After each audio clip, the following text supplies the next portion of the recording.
So today's video is going to be another solved true crime case.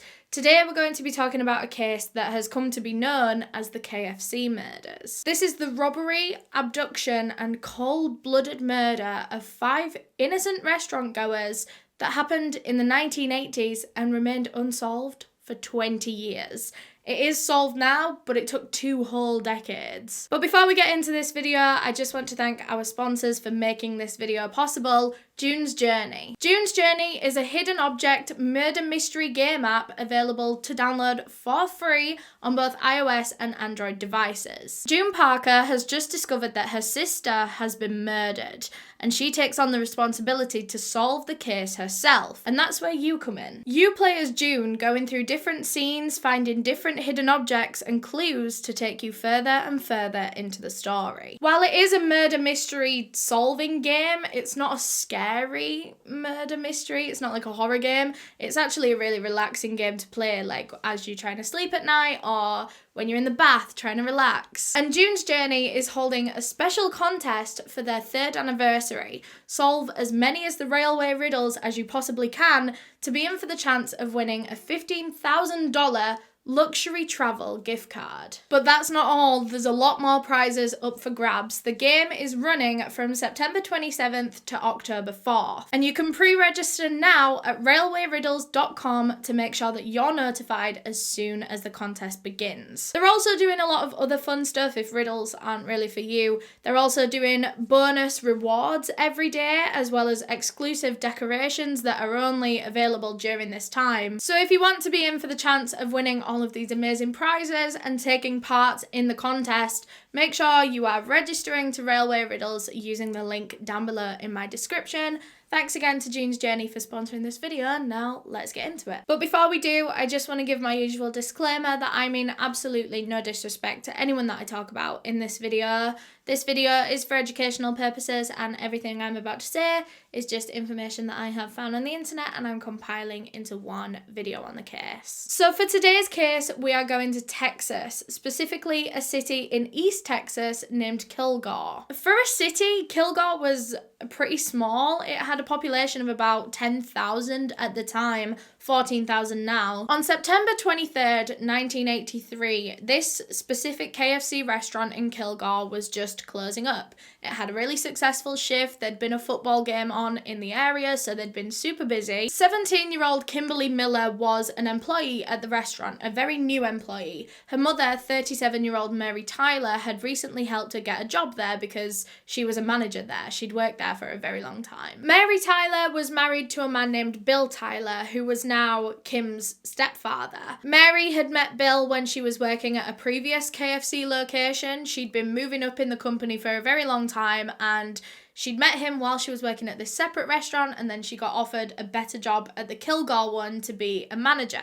So she eventually moved, and, you know, the two of them married, and they both had their own children, and they came together to form this big family, Mary, Bill, and their 5 children, including Kim. Anyway, on this particular night at the Kilgore KFC, Mary Tyler was working with another woman, 39-year-old Opie Hughes, and a young boy, 20-year-old Joey Johnson. Joey was a very intelligent man. He was destined for a great career. He was voted class president in school. He graduated with honours. He was very into sport. He was on both the football and the basketball team. But he didn't even stop there. He was also a part of acting classes. He was just one of those kids in school that did everything. They were good at everything. He was really good at being able to balance so many different things all at once. 2 sports teams, the acting classes, schoolwork, graduating with honours, so he was very intelligent. He was very, he was keeping up with his schoolwork, plus now a part-time job at KFC. On top of that, he also managed to maintain a dating life. He had a girlfriend named Eleanor. He was just a great kid, and he enjoyed his job at KFC, so much so that he would take on jobs as there was a football game, even though he really wanted to go to the football game. Kim Miller, Mary Tyler's daughter, had worked a shift at Kilgore KFC earlier that day, and she finished around 9-10 p.m-ish, just before closing. She left straight from the restaurant to go and meet up with friends, maybe go shopping, maybe go somewhere, I don't know. But when she got there, she realised that she didn't really have much money, and so she set off back to the KFC where her mother was still working to go and ask to borrow some money. And Mary Tyler was still in the KFC at this point. She'd worked a similar shift to her daughter, however, Mary was on closing, so she was going to be there until like 10:30, maybe 11 o'clock. So Kim arrived at the KFC, she saw her mother's car in the car park, so she thought, great, she's still there, she can go in and ask for money. But as soon as she got to the restaurant door, she noticed that all the lights inside were off, but the door was still open. And at this point, it was only about 10:30, 11:15. There should have still been people in the restaurant, but there was no one. The key was actually still in the lock of the door on the inside. So it seemed as though someone was about to lock up, but they just hadn't gotten around to it, and the door was still unlocked for anyone to walk in. This was very odd. So Kim walked inside thinking that maybe everyone was just in a back room or in a kitchen or whatever. She goes inside the KFC and she sees blood on the ground. And she just turns around, walks back out, tries to stay calm, goes all the way back to her car and calls for her stepfather, Bill, to come down. Bill arrived at the KFC. Kim told him everything that she'd just seen, and he says, okay, well, let's try going in through the back door. Maybe they're all in the back. However, when they got round to the back of the building, they noticed that the back doors on the restaurant were wide open, and there was a bag of trash right next to the doors, which was odd because the trash should have been taken out. No one ever takes the trash halfway out. Why would you leave it by the door? It was really worrying because it seemed as though the staff had been mid-closing. They'd been in the middle of locking the door. They'd been in the middle of taking the trash out, and something seemed to have disturbed them. So much so that the restaurant was left abandoned and not even locked up. This seemed really weird. So Kim and her stepfather Bill made their way inside the restaurant through the back door. And of course, the back door leads more to the kitchen rather than the front of the restaurant. And as soon as they got in this kitchen, it seemed ransacked. There were like pans and fryers all over the floor. There was flour, different ingredients knocked on the floor. It was a total mess, but the most worrying part of all of this was that there were 2 KFC hats on the ground. It seemed as though there'd been a struggle in this kitchen, and that paired with the fact that the restaurant was now abandoned, there was blood in the front of the restaurant. This was incredibly serious, and so Kim and her stepfather went back out to the cars and called the police. When police arrived at the scene, they took a quick look around the front of the restaurant and they noticed that the cash register had been completely emptied. This had been a robbery. Police also found a dint in the wall right by where the cash register was, and this dint seemed about the same shape and size as a human head. So it seemed as though someone had maybe been pushed or thrown into this wall during the attack. But where were the workers? There were no sign of any of the restaurant workers, and there were at least 3 in that restaurant that night. Kim's mother, Mary Tyler, Opie Hughes, and Joey Johnson. Where were they? Thinking on the more positive side of things, one of the immediate theories was that maybe there'd been some kind of chef's injury. Maybe Joey Johnson, who was a chef at the restaurant, had been in the back cutting chicken and accidentally injured himself with a knife. That would explain the blood. It would explain why the restaurant was pretty much abandoned, because they would all rush him to hospital. Maybe they just completely forgot to lock up, completely forgot to shut the doors properly. And there wasn't a lot of blood. It seemed like it could have come from a simple chef's injury. It wasn't so much blood that they would think someone died there or this was like a serious attack. It was a few drops. It did seem unlikely due to the fact that this was a robbery. They could tell that this was a robbery because the cash register was open and empty. It had been cleared out. This was a robbery. But they were just holding out hope that the 3 of them were going to arrive back at the KFC any minute, and this would have all been a huge misunderstanding. As time was going on and on, there was still no sign of them. None of them had contacted anyone. They hadn't arrived back at the KFC. And so Opie Hughes and Joey Johnson's families were informed of their disappearances. About an hour after the scene was discovered, so just before midnight that night, an 18-year-old girl named Lana Maxwell turned up at the KFC looking for her husband, 20-year-old David Maxwell. David was close friends with Joey Johnson, who was the chef at the KFC, and David was just stopping by that night to return a motorbike that he'd been borrowing from Joey. But when David hadn't returned home that night, Lana got worried, of course, and decided to go to the KFC, which is where David said he was going to go.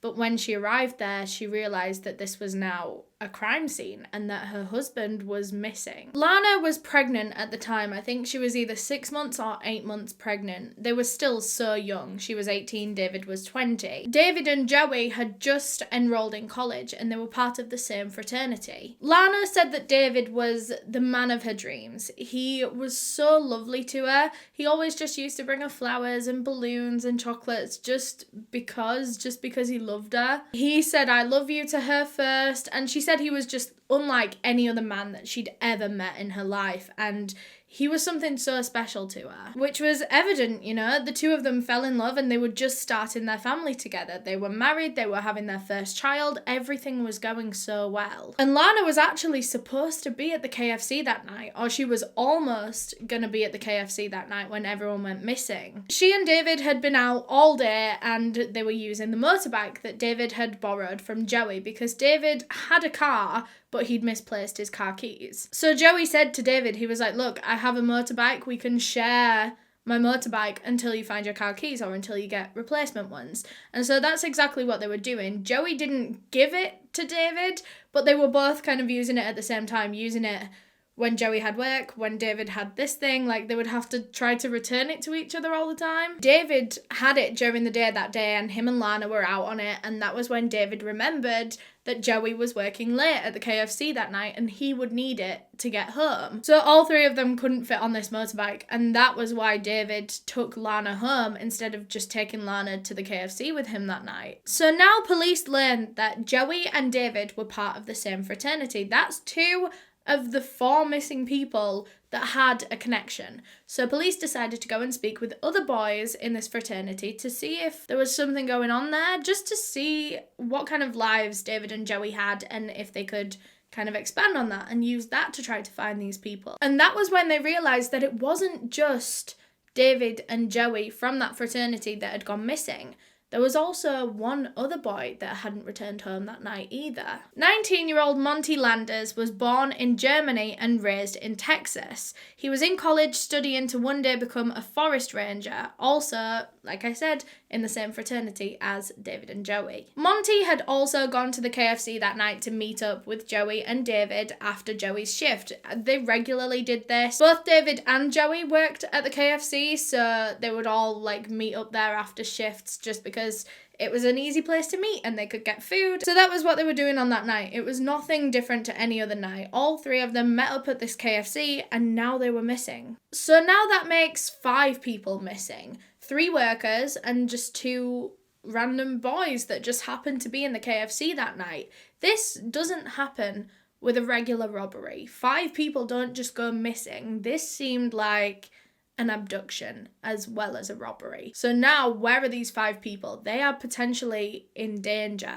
So Kilgore police, once they realised that this was an abduction of 5 people, they quickly realised that this was way out of their capabilities. They were a small police force. They didn't have much funding. They didn't have many resources. They just didn't have what it took to solve this case. And it seemed like it was a race against time. If these people were abducted, they needed finding as quick as humanly possible. And so for that reason, Texas Rangers were brought in, which I used all over Texas. The kind of step up from the police. So Texas Rangers came in and they too got to work trying to solve this case. Of course, Kilgore police was still trying to solve it, but they just needed more help. So they were looking through this crime scene for absolutely anything they could possibly get, and weirdly enough, there were no fingerprints, there were no hairs, there was barely any clues to go off. So it seemed as though the perpetrators, whoever had done this robbery and abduction, had planned it. It was premeditated. They knew how to get rid of evidence like that. Perhaps they'd worn gloves, perhaps they'd worn hats, they'd come in full gear to be able to carry out a crime so perfectly. Since this was the 1980s, there was very little in the way of like CCTV, security camera footage. In those days, they didn't really have cameras on just restaurants and stuff. The cameras were on the big important buildings. So this case was going to be very hard to solve. The next morning, 39-year-old Opie Hughes, one of the missing workers, of course, didn't return home. And she was such a homebody. Her family was the most important thing to her. She had daughters, she had a husband, and it wasn't like her to just go out one night and not return home. She'd never done this. And so her kids called up their father, Opie's husband, to let him know that Opie hadn't returned home. And he was a truck driver. The husband was a truck driver. So he was already at work. He was miles and miles away. So he couldn't even come straight back home to comfort his children and to help in his wife's disappearance case. Meanwhile, the search teams had been out in that general area in Kilgore all night, just searching the streets for any piece of evidence, any kind of clue. And still none of the missing 5 had either returned back to the restaurant, contacted a family member. There was no sign of any of them still. And this was a huge concern. The fact that none of them had returned to the restaurant to lock up, they'd left the doors wide open.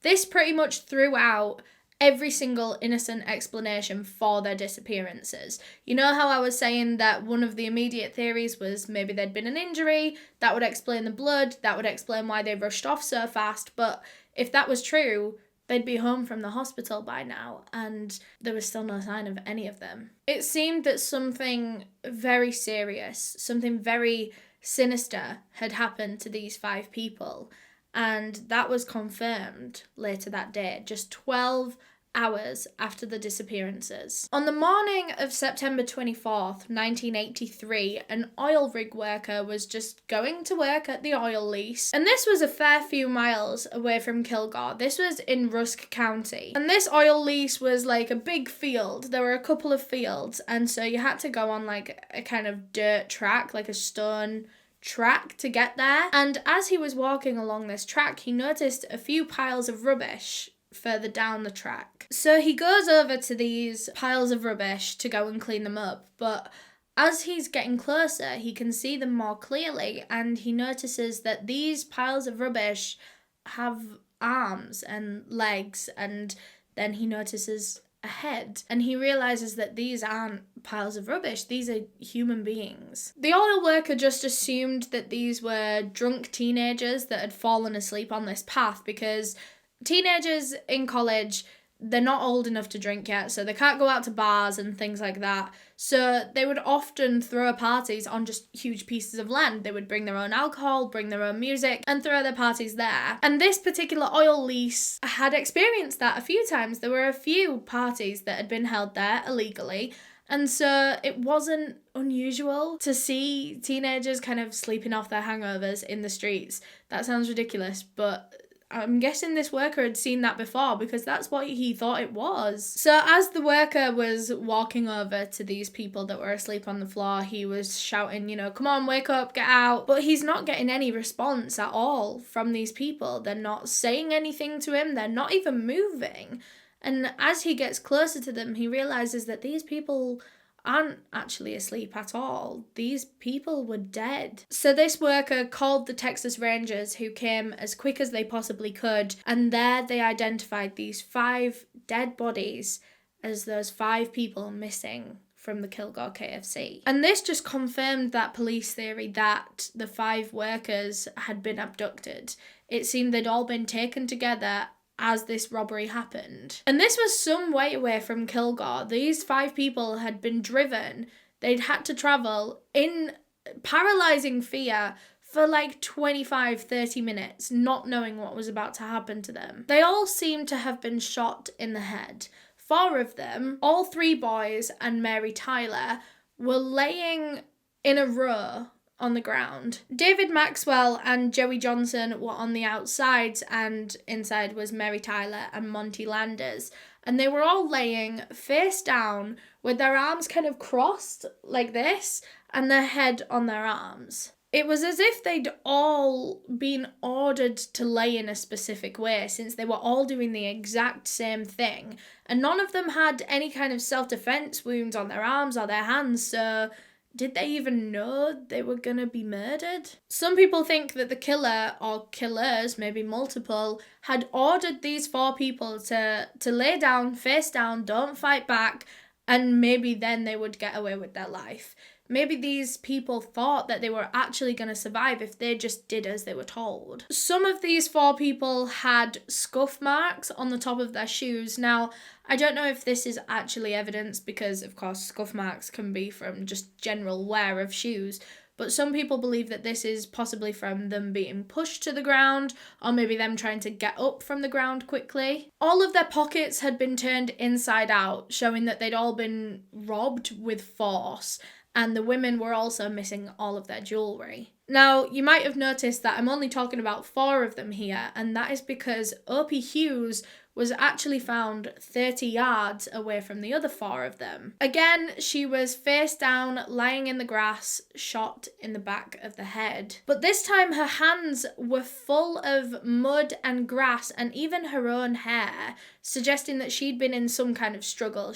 Perhaps she had originally been in the grass with the other 4, but she'd gotten up to try and run away. Maybe that was why she had stuff in her hands. Who knows? So the bodies were taken for an autopsy, and it was confirmed that all of them had been shot in the back of the head at least twice each, and Joey Johnson was actually shot 3 times. Maybe Joey had tried to fight back and so they shot him again, or maybe he'd been showing signs of life after the first 2 shots and so they shot him a 3rd time. Or perhaps this whole attack was mainly focused on Joey. Maybe that explains why he was specifically targeted with more shots than the other people. Maybe this was someone that had an issue with Joey or was trying to get some kind of revenge. Perhaps they'd gone after Joey when he was at work and the other people, all 4 of the other victims, had just been collateral damage. Maybe the killers were just taking them too, just to cover their tracks. I personally believe the theory that maybe he tried to fight back, or maybe he was still showing signs of life after the first 2 shots, because most of the shots were in the victim's head or neck, this general area. However, on Joey, there was 1 in his head, 1 in his neck, and 1 on his side. So maybe he was getting up to try to escape, maybe he'd successfully gotten up and they'd shot him in the side to try to demobilise him a bit. But one of the most valuable things that pathologists found during Joey Johnson's autopsy was when they undressed him and they took his jeans off, they found a broken fingernail, like a broken off fingernail, in the waistband of his jeans. But none of the victims seemed to have any broken fingernails, apart from Mary Tyler. She'd suffered some kind of injury to one of her fingers and her nail had been torn off. So this fingernail that was found in Joey's waistband was compared with Mary Tyler's finger to see if the 2 of them fit together, and they didn't.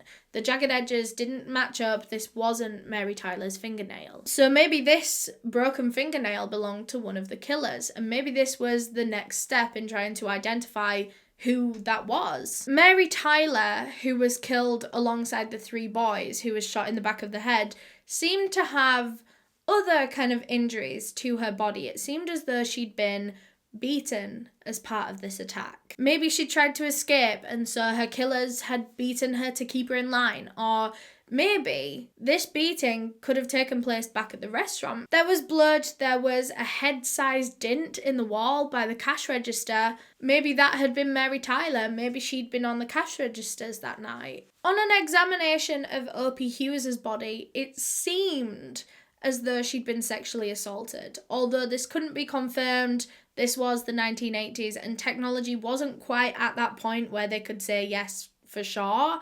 So that was just a theory at this point, but it did seem somewhat likely. Her body was found 30 yards away from all of the others, so perhaps there was a reason for that. Perhaps that was because she was the only one of them that was sexually assaulted. So now police had 2 different scenes to investigate, both 30 minutes away from each other.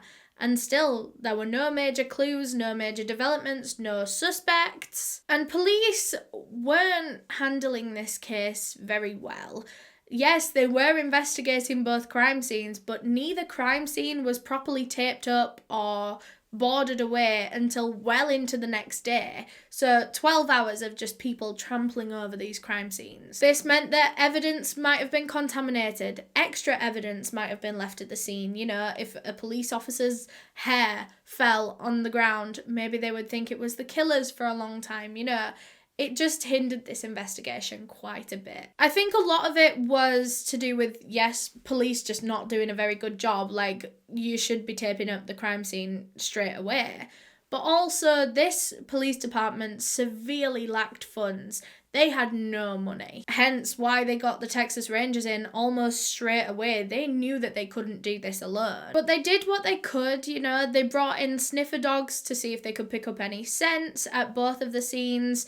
They were questioning all the households that were kind of in the area of the murder scene, but also the restaurant. And people that lived close to the murder scene, so near that oil site, said that they had heard screams in the middle of the night. But, like I said, college kids would often go and party in that area, so it wasn't something that they weren't used to hearing, you know, they'd heard it a few times before. But something to note about this oil site was that it was quite out of the way. It wasn't somewhere where you could just stumble upon it, you know. You kind of have to know how to get there to be able to get there, you know. You have to go along a lot of like dirt roads. There were very few houses around it. It was a very isolated area, so you have to be quite familiar with that area, possibly have been there before, in order to navigate your way there in the pitch black in the middle of the night, you know. So that immediately made police think that the killer was local to this area. They'd been there before. Going back to the issue of lack of funding for this police force, it's actually quite infuriating how much that hindered this case. It majorly hindered this case, the fact that they had no money to do anything. They couldn't afford to get the crime scene photos professionally developed. Now, this was the 1980s.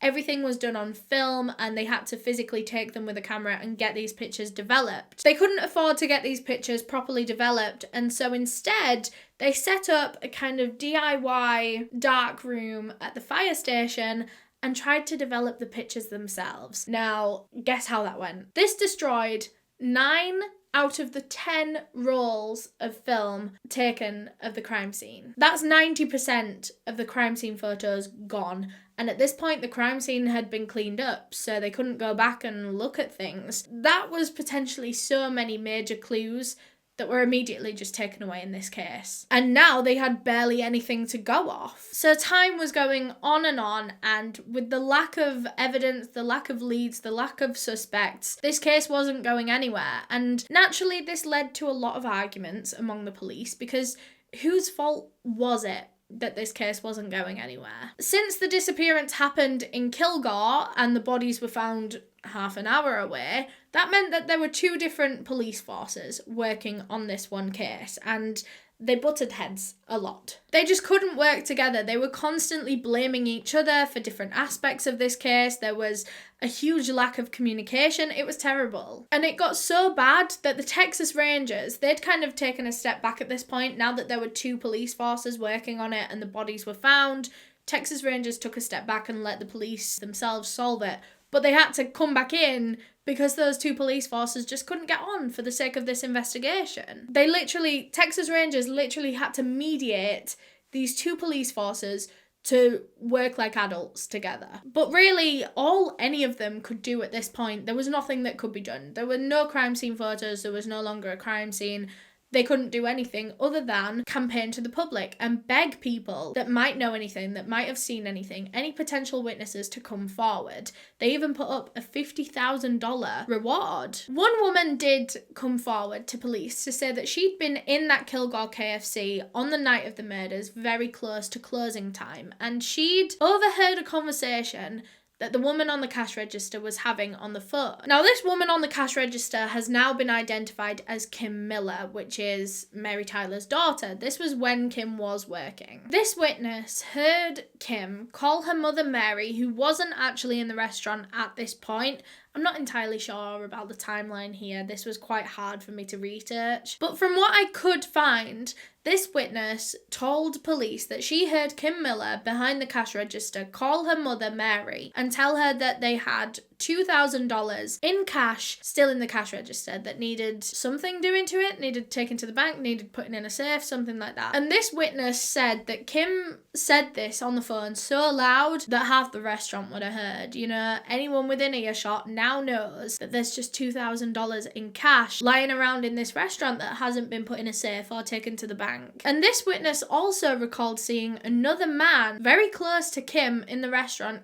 eavesdropping on her conversation on the phone. And so she gave a description of this man to the police because potential suspect, potential person of interest. She couldn't tell them much about this man because she didn't really study his face. All she could tell them was that he was 6 foot tall, he was a black male in his mid-20s, and that's it. That's all she had. So if this was the killer that this witness saw, he knew there was $2,000 in cash in the restaurant, so that gives a motive behind the motive. Does that make sense? Probably not. I don't know. She didn't see this man do anything particularly weird. It wasn't like he was staring at Kim. This witness, just thought that this man seemed to be eavesdropping, and so she thought she would pass that information on to police if it was useful. Other rumoured motives for these murders, not relating to this man at all, we're on to a different thing now. Other motives include a possible drug ring in the area. Now, it sounds wild, so stick with me as best as you can, but this was a genuinely believable story for the time. The theory goes that someone at that KFC that night, I think Joey Johnson, but I'm not 100% sure, someone at the KFC that night had a recipe for meth that was very sought after. All these big drug gangs in the area wanted that recipe. It was worth a lot of money. It was very sought after. Some theories say that this drug recipe was stolen from another gang and that's where the conflict came from. Other theories just say that this was a really good recipe that everyone wanted, and then that gives motive for people to want to get rid of the person who has it because then they can get it. And this is where our first suspect comes in. James L Mankins Jr, the son of a Texas representative actually known in Kilgore for his involvement in the drug making and trafficking scene. And for that exact reason, he was no stranger to the police. He had a long list of charges on his record, ranging from drugs to weapons to minor violence charges. And his most recent arrest was just 12 hours before the murders, so that morning, when he was caught carrying a handgun without a license. He was arrested, the gun was taken from him, and that same day he was bailed out of jail by a friend. But that same evening, Mankins borrowed another gun from another friend without giving them a reason as to why he needed it. Like, he got one gun taken off him in the morning, and then he needed one so badly that same day that he went and borrowed one of another friend. And he even gave this gun back to the friend that he borrowed it from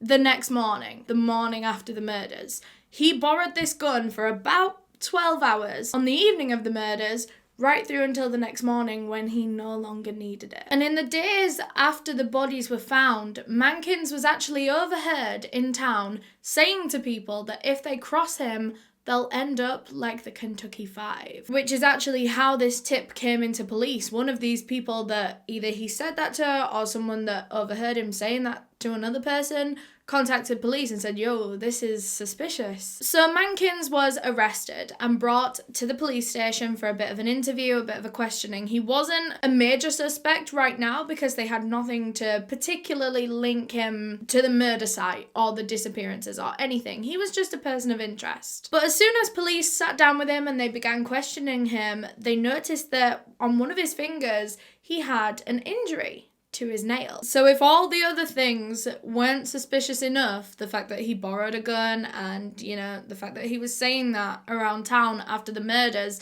he now had an injured finger, which is exactly what they were looking for on a suspect due to the broken nail that was found. They were pretty sure that they had the right man at this point, but just to check, they asked Mankins if they could take a cast of his finger. The nail was being kept in a different area, in like an evidence locker, so it's not like they could literally just bring the nail out and compare it then and there. They had to take a cast of his finger and then take the cast to the nail and kind of compare the two of them. And Mankins accepted. He was happy to do this finger mold. The cast would take a few days to make, like they could mold it to his finger, but then it'd take a few days to like harden. But the police that had seen this broken nail from the murder site were pretty sure that this was Mankins' nail. They said that the size, the texture, the thickness of the nail was all there. This was all seemingly his nail. But yeah, like I said, it would take a couple of days to get this cast back, and so in the meantime they decided to look into other avenues in this case, other suspects or people of interest. And this whole time, police had still been receiving other tips, other leads from the public. And one of them that was particularly interesting was of two cousins, two male cousins. The two cousins were 25-year-old Romeo Pinkerton and 22-year-old Danielle Hartsfield, both known criminals from Tyler, Texas, which is just 30 miles from Kilgore. Both of these men had been raised Christian. They were good kids up until their teenage years when they started getting rebellious, and then that rebellion led to criminal activity. They got violent, they began robbing places and people. They'd done several robberies and violent crimes before this point, the most recent of which being just a few days after the murders. Romeo Pinkerton wasn't involved in this, but Danielle Hartsfield actually robbed a convenience store at gunpoint, and that case bore a lot of similarities to this one, the Kfc robbery, abduction and murders. In this robbery of this convenience store, Danielle Hartsfield had gone inside with this gun and told everyone inside to lay on the floor, face down, and not to move, and they wouldn't get hurt, while he then went about robbing the store. He'd actually been caught for this robbery and was being held in jail at this point when police wanted to speak to him, so it was pretty easy to find him. He said he'd committed the robbery because he was desperate for money. He was a drug addict. He had been since his teen years when he actually had to drop out of school, and now he was in his 20s, so this had been a decade of being dependent on drugs and not having the money to fuel it, and so he says that was the motivation behind the robbery. So here is evidence that the men, or at least Danielle Hartsfield, were capable of crimes of this level. They had access to firearms, they were violent, they were threatening. They were using similar techniques to the ones in the Kfc murders. So it wasn't looking good. Well, it was looking good for police. It was not looking good for Pinkerton and Hartsfield, particularly Hartsfield. But also, if you remember, on the night of the Kfc murders, a witness came forward to tell police that she'd seen a tall, black male in his mid-20s eavesdropping over the call that Kim was making to her mother, saying that there was $2,000 of just spare cash lying around in the restaurant. And that description, even though it is very vague, it did fit Romeo Pinkerton and Danielle Hartsfield. You know, it wasn't concrete proof to say that that was Romeo or Danielle at the restaurant eavesdropping that night, but it was just one little extra connection. So the two cousins were interviewed and they both denied all involvement in these murders, the abductions, the robbery, and not much more really came from the questionings. Romeo Pinkerton had quite a good alibi, saying that he'd actually been 200 miles away from Kilgore that night, so he couldn't have possibly done it. Even though he did live close to Kilgore, there'd actually been a hurricane around that time, and he'd gone to visit someone 200 miles away and he wasn't able to come back home due to this hurricane. There was no real physical concrete evidence to connect these two men to either the robbery scene at the KFC restaurant or the murder scene. It was just all based on suspicion, a very vague description, you know, that there wasn't anything to arrest these men on, and so they were borderline ruled out as suspects because nothing else could connect them. By now, at this point in the case, the finger cast from James L Mankins had come back. It was compared to the fingernail and it wasn't exactly a match. However, police felt that it was similar enough that they had the right guy. This was their guy, and so they arrested him and charged him with all 5 murders. So the trial was set to begin 6 months from that point, and Mankins is facing, at the very least, life in prison. Potentially the death penalty, probably the death penalty for robbing, abducting and murdering 5 people. You're looking at the death penalty for that. But as the prosecution was piling up all their evidence to say that Mankins did it, they realised that they didn't really have much. Sir James L Mankins Jr had his first court hearing where he would plead guilty or not guilty, and he pled not guilty. So this meant that a trial had to commence, and so the prosecution tried even harder to pile up their evidence, and they were realising that there was nothing. There was no concrete evidence, no physical evidence, DNA, fingerprints, blood, at either of the scenes, the restaurant or the murder site, to connect this to Mankins. And the one piece of evidence that they did kind of have was the finger cast kind of matching this nail, and even then it didn't exactly match the nail, like I said. They decided to DNA test this tiny little scrap of nail to Mankins to see if it was an exact match. I don't know why they didn't do that sooner. They probably should have, but whatever. So the test was done and the results came back just as Mankins' trial was about to begin, and it was negative. This nail wasn't James Mankins' nail. So the trial was called off and Mankins was let free. He was ruled out as a suspect and police were now back to square one. Once again, no suspects. After that, the case quickly went cold, and for 10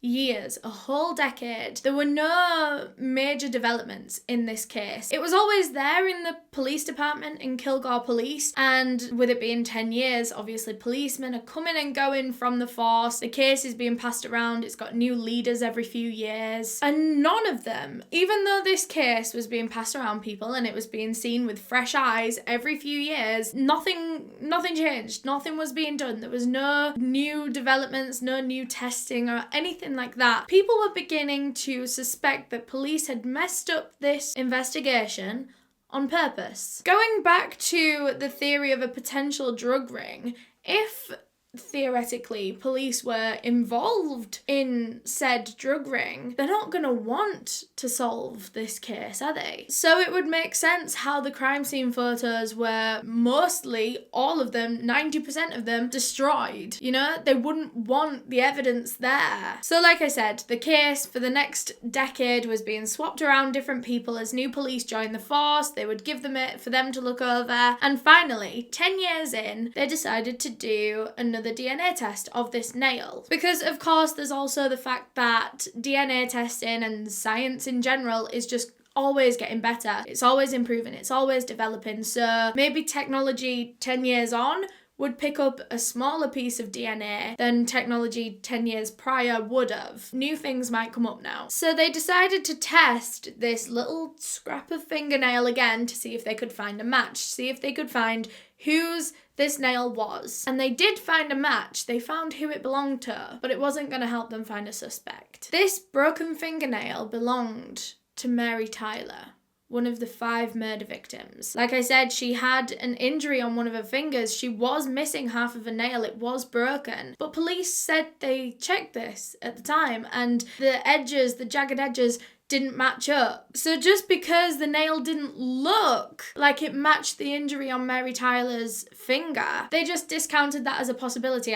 Did they even test it? They can't have tested it. So they just assumed that this little broken fingernail was from a suspect the whole time, and it had been like the main piece of evidence that they were going off of to try to find a suspect, and it was useless this whole time. It belonged to one of the victims this whole time. So more time went by and there were still very few developments, if any, in this case up until the early 2000s, which is 2 decades in, 20 years, this case has been going on and it's cold. There's nothing new coming in. And like I said, it's still being passed around all these police officers when finally a new leader of the case decides to DNA test, forensic test once again, 20 years on, because technology updates, something might come up now. So this time, of course, the nail is useless, so they can't DNA test that. But they decide to DNA test what evidence they did have from the restaurant that night. They found a napkin in the restaurant with blood on it. There was also a box that was found under the cash register that too had blood on it. And as they were looking through all of this old evidence, they were also looking through the victim's clothes. And that was when they made a huge revelation in this case. Opie Hughes's trousers that she was wearing on the night of the murders seemed to have a stain on them that was identified as a potential semen stain. And this was something they'd missed all those years ago. 2 decades had gone by in this case and they didn't know for sure that Opie Hughes was sexually assaulted, and this seemed to be that confirmation that she was. It gave them a greater idea of what actually happened that night. We'll talk more about Opie Hughes and the semen sample in a bit, but for now let's talk about the blood samples that were found on the napkin and the box. They were tested on the system, on the big DNA system that's got everyone's DNA in it, and a match was found to both of these things.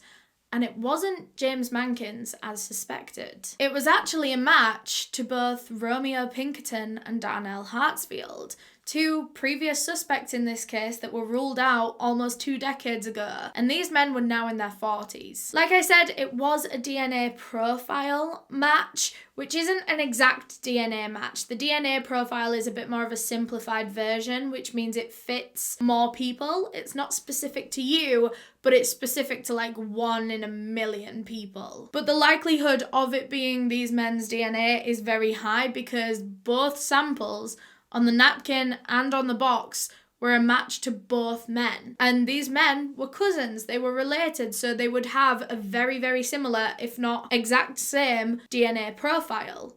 So it has to be these 2 men. And the reason that DNA profiles are only a 1 in a million chance of being a match is because everyone that's closely related, so like you, your mum, your dad, siblings, your children, will all have the same, if not very, very similar DNA profiles. And since these 2 men, these 2 cousins, were the only ones in their immediate family that were being suspected, then, put 2 and 2 together, it's them. The semen sample, however, that was found on Opie Hughes's trousers didn't match either of the men. Didn't match Pinkerton, didn't match Hartsfield. So perhaps there was a third attacker, a third person involved in these murders. And that would explain why Opie Hughes was found 30 yards away from the rest of the victims. Maybe this third person had taken her away, sexually assaulted her and killed her there while Pinkerton and Hartsfield were dealing with the other 4 victims. So a DNA sample was taken from this semen sample, and it was a proper DNA sample. It wasn't a profile, it was like an exact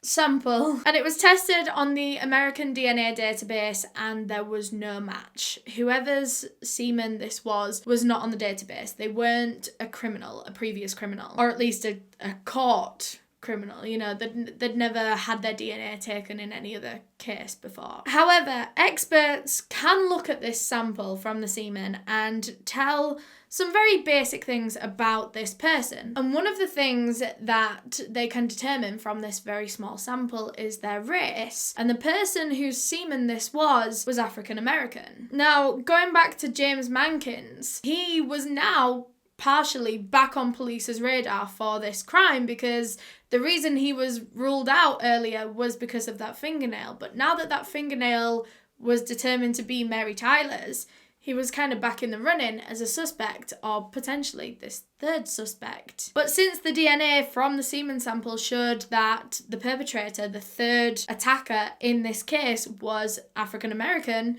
James Mankins was once again ruled out because he's white. So who was this third attacker? Where did they come from? What is their relation to the victims or the other 2 suspects, Pinkerton and Hartsfield? There was actually another bloodstain found on Monty Lander's t-shirt that didn't match any of the victims or Pinkerton or Hartsfield. So perhaps that was blood of the third attacker. So they have two different DNA samples of this third person. Over 180 men were DNA tested in that general area of Kilgore. People that were linked to the victims somehow, people linked to Pinkerton and Hartsfield somehow. They were all DNA tested, but no match was found. So we'll come back to that later, but for now, Pinkerton and Hartsfield were pretty much confirmed killers.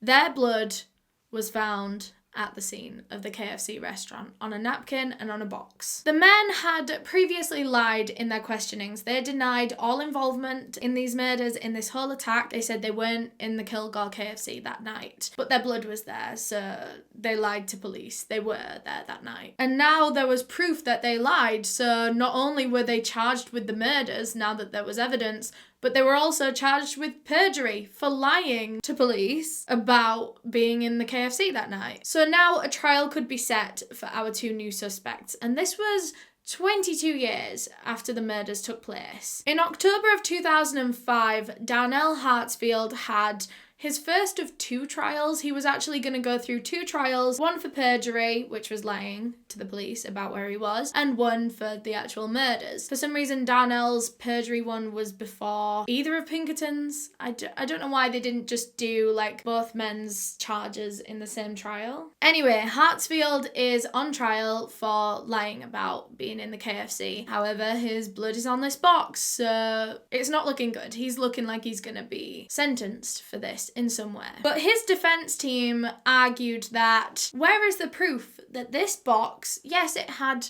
Hartsfield's DNA on, there was no debate in that, but where was the proof that this box actually originated in the KFC? There were no crime scene photos. Something happened to all the crime scene photos that meant there was no proof that this box was ever in the KFC. They argued that this could actually be framed evidence. They said that someone could have taken Hartsfield's blood in some form of another and then put it on this box and claimed that this box was found at the Kilgore KFC. The next thing that Hartsfield's team did in this case, well, not Hartsfield's team, but Hartsfield himself, he decided to take the stand and testify for himself.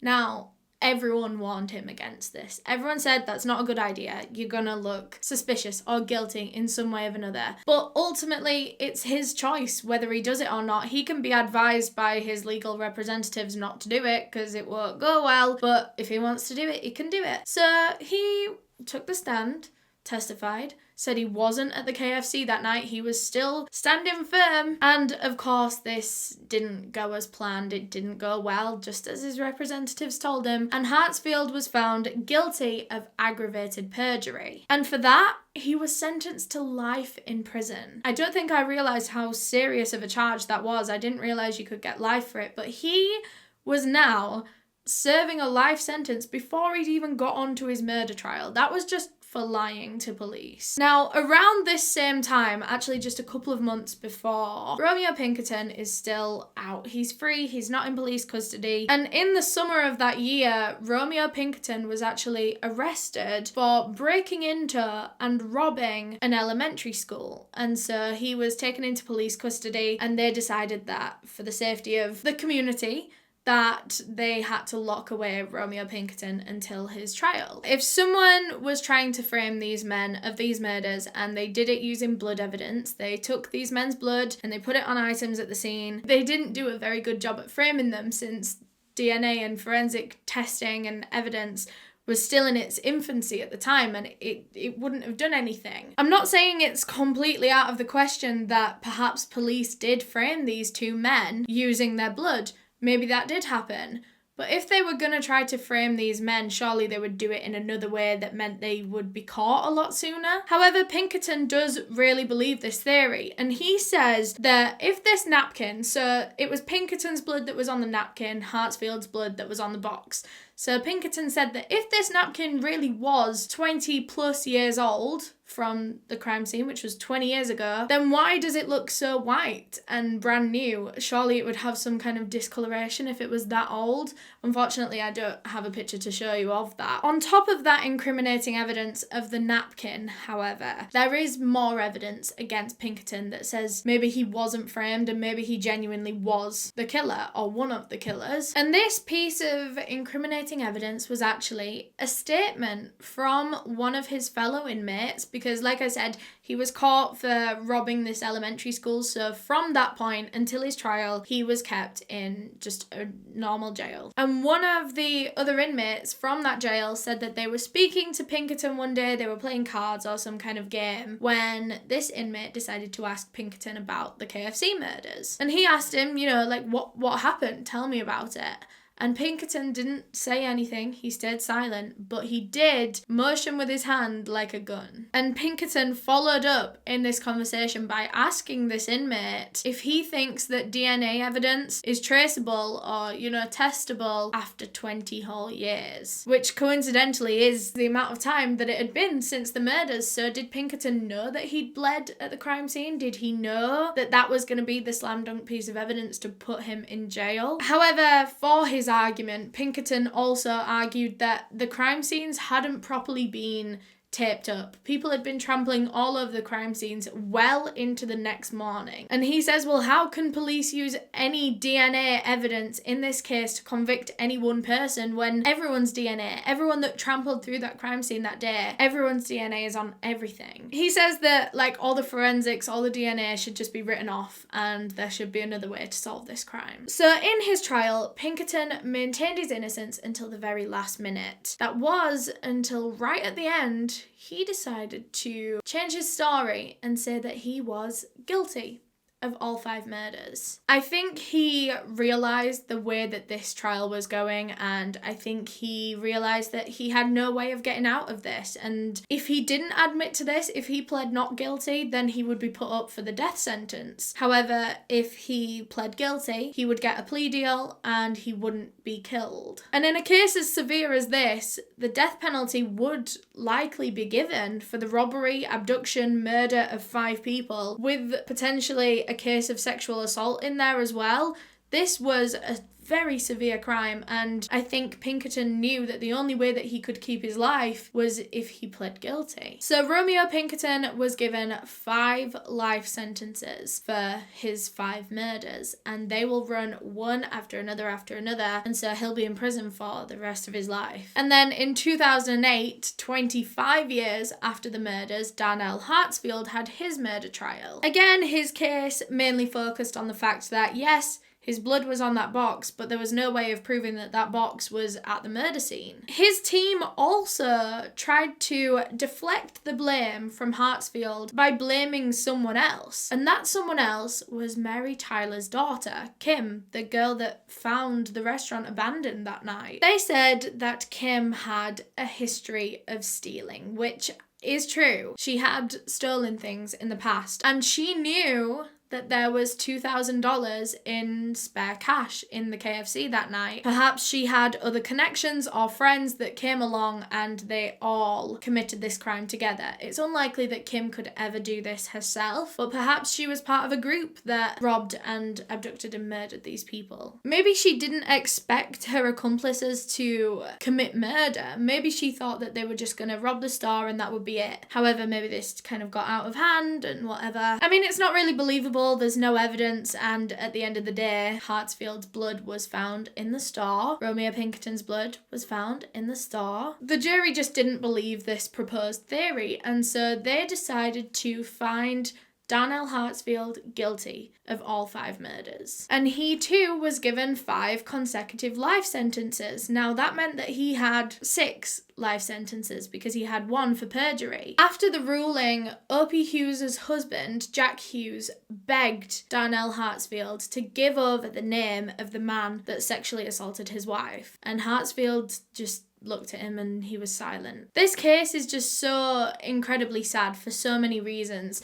David Maxwell, whose wife Lana was pregnant at the time, she was like 6 or 8 months pregnant, he never got the chance to meet his first and only son. That child was born and Lana actually named him David, after David Maxwell, and that child will now be in his 40s. Opie Hughes' daughter told the jury about how her last conversation with her mother that morning had been an argument, and they didn't part on good terms. However, her mother made sure to tell her that she loved her, just in case. And that was the last thing that her daughter has to remember her by, an argument and then her mother saying I love you just in case. Both Pinkerton and Hartsfield, even though they pled guilty in these cases to avoid the death penalty, they still maintain their innocence to this day. They said they only pled guilty to avoid the death penalty and they genuinely are not guilty of these murders. Pinkerton says that he believes that this whole case was just racial profiling against him and Hartsfield and that police were racist, and the two of them are only in prison now because the police were covering for some rich white man's son, seemingly a reference to James Mankins. Remember, he was the son of a Texas representative. Romeo Pinkerton has now reached the point in his sentence where he can apply for parole, which